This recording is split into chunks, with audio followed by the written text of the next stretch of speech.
दोस्तों, बकरी पालन व्यवसाय का क्रेज आज भारत में बढ़ रहा है। इसका एक कारण तो ये है कि इसमें कम टेंशन है, साथ ही इन्वेस्टमेंट भी कम है, और अगर जगह की बात करें तो वो भी कम है।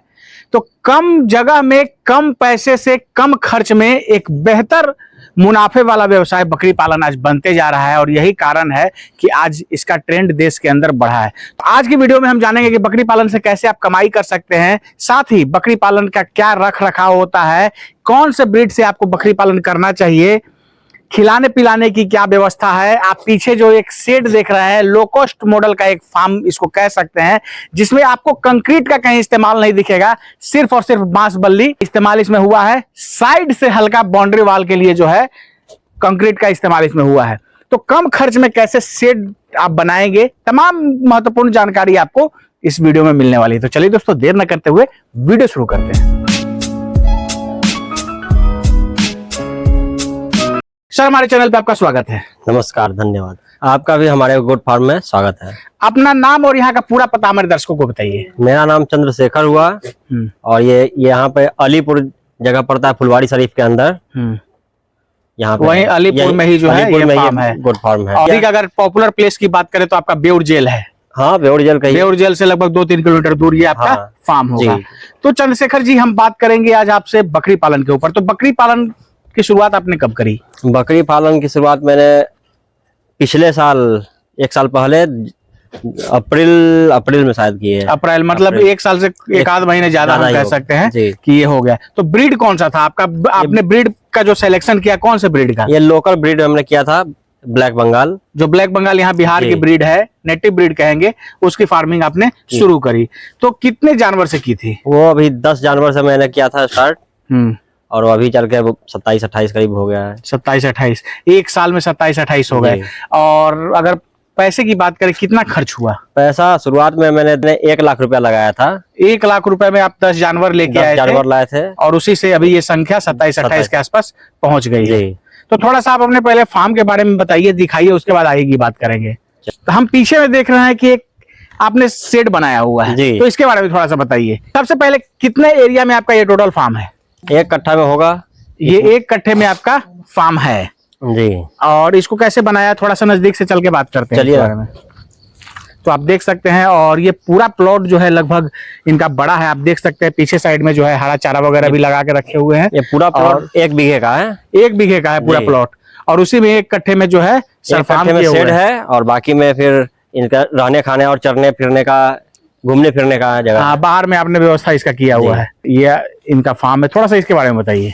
लो कॉस्ट में मैंने इस फार्म को बनाया। हाँ, और इसमें कोई ज्यादा कंक्रीट वगैरह का इस्तेमाल नहीं, कुछ नहीं। ऊपर बस आपने टीन वाला जो शेड है वो दिया है। बांस बल्ली का ही इस्तेमाल आपने, बांस बल्ली से का ही मैंने बनाया किया है। और अंदर फार्म के अंदर आप देखेंगे, ये जो है नीचे में आपने ईंट वगैरह दे दी है जी। इसको क्यों दिया आपने? ईंट वगैरह दिया है ताकि वो नीचे से मट्टी गीला ना हो। बकरी पालन में नमी ही सबसे बड़ा दुश्मन है इसका। बकरियों का सबसे बड़ा दुश्मन नमी ही है, क्योंकि सारी बीमारियां वहीं से जन्म लेती है। हाँ, जैसे सर्द वगैरह हो गया, निमोनिया वगैरह हो गया। निमोनिया सबसे बड़ा इसका खतरा निमोनिया से है। तो इसलिए नमी से आपने बचाने के लिए इस तरह का व्यवस्था आपने किया है। और ईंट वगैरह भी जो है वो कोई सीधे 1 नंबर क्वालिटी का नहीं है, 1 नंबर टूटा फूटा जो ईंट है उसी का ईंट है, जो उसी को हमने इस्तेमाल किया। बढ़िया वाला ईंट लाना भी उतना अच्छा नहीं करेगा। क्या जरूरत क्या है? जरूरत क्या है? और इसमें महल बना के थोड़े रखना है, बस बकरियां अच्छे से रहें, सुरक्षित रहें, इसलिए जो है आपने ऐसा बनाया है। इधर भी दूसरे साइड भी जो है ऐसे हम देख रहे हैं, अलग अलग सेक्शन बनाया हुआ है आप। तो ऐसा क्यों? ये बड़े बकरी को एक जगह रखते हैं, छोटे को अलग, और उससे जो नया बच्चा ब्याई है उसको अलग रखना पड़ता है। तो एक उम्र की बकरियां जो हैं एक साथ रहें, इसलिए आपने अलग अलग खांचा बनाया, अलग अलग सेक्शन बनाया है। तो इसमें जिसमें अभी हम लोग बात कर रहे हैं, इसमें कौन सी बकरियां रहती है? इसमें बड़ी वाली बकरियां रहती है। इसमें बड़ी वाली बकरियां, और उसके बाद ये वाला, ये मांझिल कहिए या जो भी बीच वाला कहिए, हाँ, जो मध्यम आकार की बकरियां हैं वो इसमें रहती हैं। और उसमें बच्चे जो हैं वो जो छोटे छोटे बच्चे हैं वो सबसे साइड में है। उसके बाद सबसे साइड वाला सेक्शन क्या है? उसके बाद उसमें खाना घर कहिए, चारा घर कहिए, उसमें भूसा वगैरह रखते हैं हम लोग। तो चलिए थोड़ा सा उधर देखते हैं, और किसी की खिलाने की क्या व्यवस्था आपके पास है वहां से समझते हैं। चलिए। तो दोस्तों आप देख सकते हैं, और बकरियां जो है अभी बाहर से आई हैं। तो आप चराई भी करवाते हैं इनको? जी। कब इनको ले जाते हैं सुबह में? सुबह में वही 7-8 बजे जाती है। सुबह 7-8 बजे। हाँ। और फिर लाते कितने बजे हैं? वही सुबह 1-2 घंटा चलाते हैं और फिर ले आते हैं उसको। हाँ। और अभी इतनी गर्मी में भी जो है आप जो है बकरियों को चराने ले जाते हैं। जी।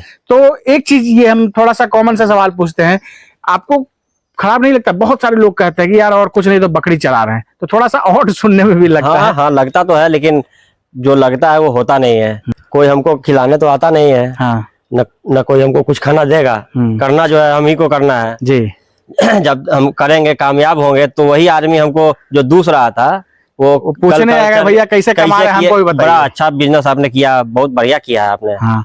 तो बिल्कुल चंद्रशेखर जी ने काफी अच्छी बात कही दोस्तों। आपको दुनिया के कहने पे नहीं रहना, लोग क्या कहेंगे इसको सबसे पहले आपको छोड़ना होगा। और जब आप इन सब बातों को अवॉइड करना सीखेंगे, तभी आप जो व्यवसाय कर रहे हैं, जो बिजनेस कर रहे हैं, उसमें आप सफल होंगे। आप सोच रहे हो कि हम बिजनेस की बात कर रहे हैं, तो आज गॉड फार्मिंग भी जो है एक बिजनेस का मॉडल देश के अंदर लिए जा रहा है, और बहुत सारे लोग जो है इस व्यवसाय से जुड़ रहे हैं।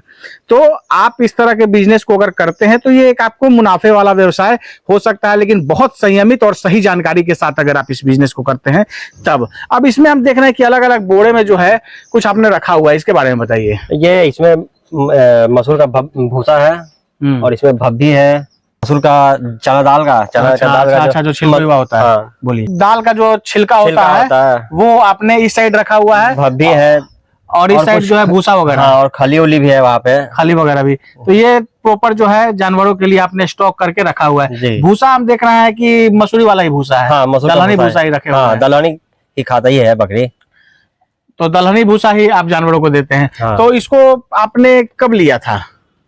ये तो जब मसूर कटने लगता है, मतलब उसके सीजन में ही, जब कटाई का सीजन चल रहा था, थोड़ा सस्ता पड़ जाता है। हाँ। तो कैसे क्या पड़ा था, थोड़ा सा बताइए।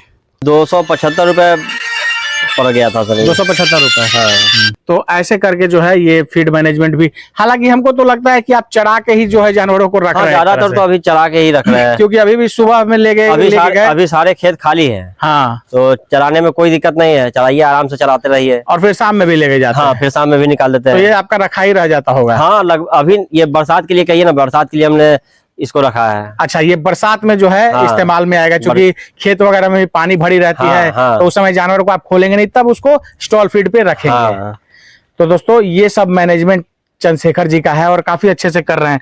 अब बात करते हैं, कोई भी बिजनेस किया जाता है प्रॉफिट कमाने के लिए, और प्रॉफिट तभी होगा जब सेल आउट होगा।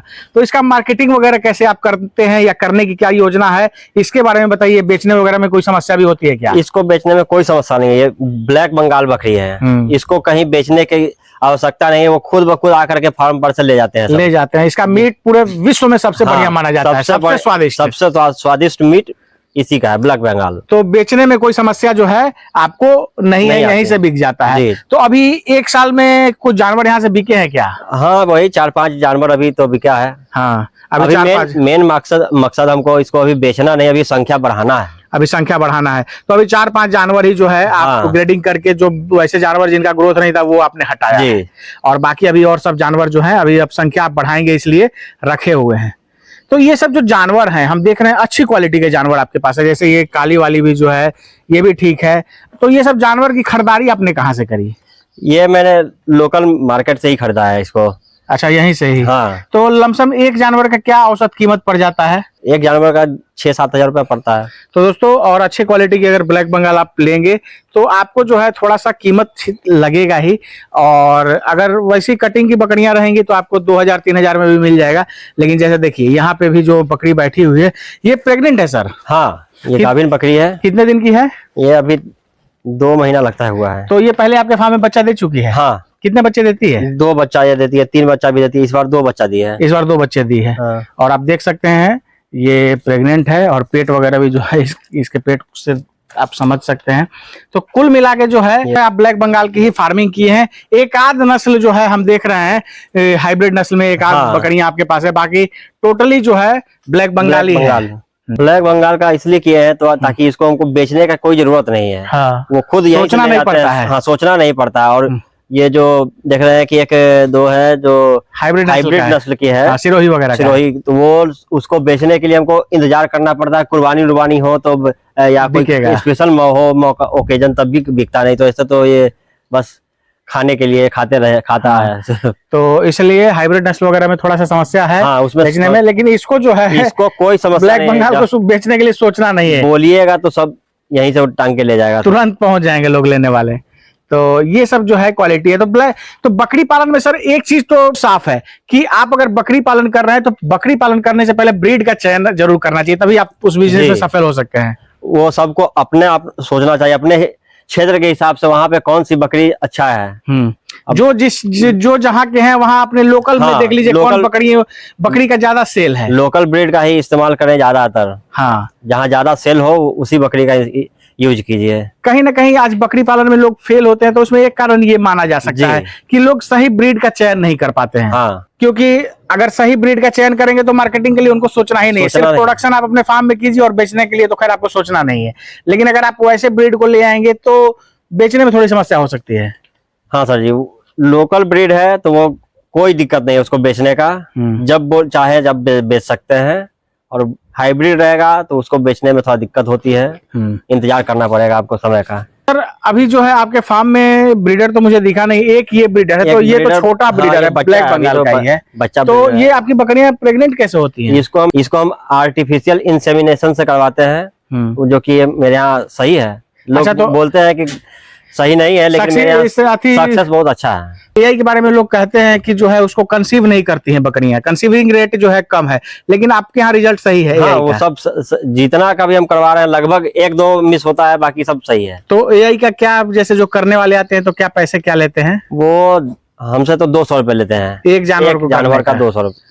तो इसलिए इनकी बकरियां जो हैं तो उसमें तो आप मनचाहा जो है जो नस्ल चाहे आप ले सकते हैं। वो जैसे अगर चाहे आप तो सिरोही का भी ले सकते हैं, बरबरी का भी ले सकते हैं, जैसा कहेंगे वैसा वो दे देंगे, जैसा चाहिए वैसा। 200 रुपए खाली उसका चार्ज लगता है, या अलग अलग ब्रीड का भी वो सेलेक्ट करने में पैसा ज्यादा? नहीं, सबका सेम रेट है, सबका सेम रेट। ब्रीडर जो भी ब्रीड लीजिए सब। तो आप क्या किसका सीमेन वगैरह इस्तेमाल करवा रहे हैं? अभी तो सिर्फ सब में बरबरी का डलवाया है। सब में बरबरी का, यानी क्रॉस ब्रीड पे काम करेंगे? हाँ, हम क्रॉस पे ही काम करते हैं। हाँ, उससे बकरियां बहुत अच्छी होती हैं। अच्छा, क्रॉस ब्रीड तो आप देख सकते हैं, यही टोटल सर का जो है फार्म है और आप देख सकते हैं। हम देख रहे हैं सर कि ये जो आपका कैंपस है काफी बड़ा है, और हरा चारा वगैरह भी जो है आपने अभी धीरे धीरे देख रहे हैं कि नेपियर वगैरह। हाँ, नेपियर भी लगाए हुए हैं, और बगल में वो जिनेरा, जिसको जिनेरा का ये या मसूरी, वो सब आप लगाए हुए हैं। तो वो भी आप समय समय पे इसको देते रहते हैं। बाकी तो आपकी बकरियां चढ़ाई पे है, तो खिलाने पिलाने का कोई ज्यादा आपको टेंशन नहीं है। तो अभी जैसे अभी के मौसम में बात किया जाए तो क्या खर्च वगैरह क्या आ जाता है? अभी इसको खिलाने में अभी कोई खर्च नहीं है हमको। शाम में बस वही थोड़ा बहुत मक्का का दर्रा वरा दे देते हैं, सब खा लेता है, उसमें पेट भर गया सबका। अच्छा, मकई का दर्रा वगैरह देते हैं, दाना जरूरी है जानवरों को? हाँ, दाना बहुत जरूरी है, तो इसलिए शाम में चढ़ के जब आती है तो खाली बस इसको ये दर्रा वगैरह देते हैं। हाँ। और दवाई वगैरह सर, वैक्सीनेशन वगैरह? वैक्सीनेशन तो हमेशा समय से होते रहता है इन लोग का। समय से आप करते हैं या कोई देर डॉक्टर वगैरह? नहीं, डॉक्टर बुलाते हैं, बगल में ही एक यहाँ पे हॉस्पिटल है, हाँ, वहीं से बुलाते हैं डॉक्टर को, तो आ जाते हैं और समय समय पे वैक्सीनेशन वगैरह होते हैं, उनका हो जाता है। सर बकरी पालन का ट्रेनिंग वगैरह आपने लिया कि नहीं? जी हाँ, मैंने लिया है। बकरी पालन का ट्रेनिंग मैंने यहाँ पटने से ही, आरसेटी पटना से लिया है। आरसेटी से आपने ट्रेनिंग लिया है। सर अंत में देश के अलग अलग हिस्सों से लोग देख रहे हैं आपको, तो बकरी पालन से संबंधित उन सभी भाइयों को बकरी पालन से संबंधित एक मैसेज दे दीजिए। बकरी पालन एक बहुत अच्छा व्यवसाय है, इसको करने के लिए लेकिन सबसे पहले आप अपना सोच समझ लीजिए, इसको कैसे करना है, क्या करना है। इसका शेड बना लीजिए, इसका चारा का व्यवस्था कर लीजिए, हरा चारा का व्यवस्था हो जाए तो सबसे अच्छा है। उसके बाद अपना ये व्यवसाय स्टार्ट कीजिए। एक सही जानकारी के साथ इस बिजनेस को आप करेंगे तो उसमें फायदा होगा। जानकारी के साथ आप इसको करते हैं तो ज्यादा फायदा है। सबसे पहले आप इसका ट्रेनिंग जरूर से लें, जहाँ से भी हो सके, आपका जहाँ भी नजदीक हो वहां से ट्रेनिंग जरूर लीजिए। बकरी का मीट देख रहे हैं आजकल दिन पर दिन बढ़ते ही जा रहा है, घटना नहीं है इसमें। रेट, इसका कीमत बढ़ते ही जा रहा है। हाँ, रेट बढ़ना ही है, घटना नहीं है। ये नुकसान का बिजनेस नहीं है, इसको अच्छा से करिए, बहुत अच्छा है, बहुत फायदा देगा आपको। बहुत बहुत धन्यवाद सर जानकारी देने के लिए और समय देने के लिए। और आपका भी धन्यवाद सर जी। दोस्तों ये हैं चंद्रशेखर जी, काफी अच्छे से चीजों को इन्होंने एक्सप्लोर करके बताया। फिर भी हो सकता है हमारे से कोई प्रश्न पूछने से रह गए या आपके अंदर कोई डाउट है तो आप अपने सवाल को, अपने डाउट को कमेंट कर सकते हैं, ताकि नेक्स्ट टाइम जब ऐसे रियल टाइम फार्मर से मिले तो आपके सवालों को जरूर साझा करें। इस वीडियो को अगर आप फेसबुक या इंस्टा के पेज पे देख रहे हैं तो पेज को जरूर फॉलो कर लीजिएगा। अगर यूट्यूब चैनल पे देख रहे हैं तो चैनल को सब्सक्राइब कीजिएगा।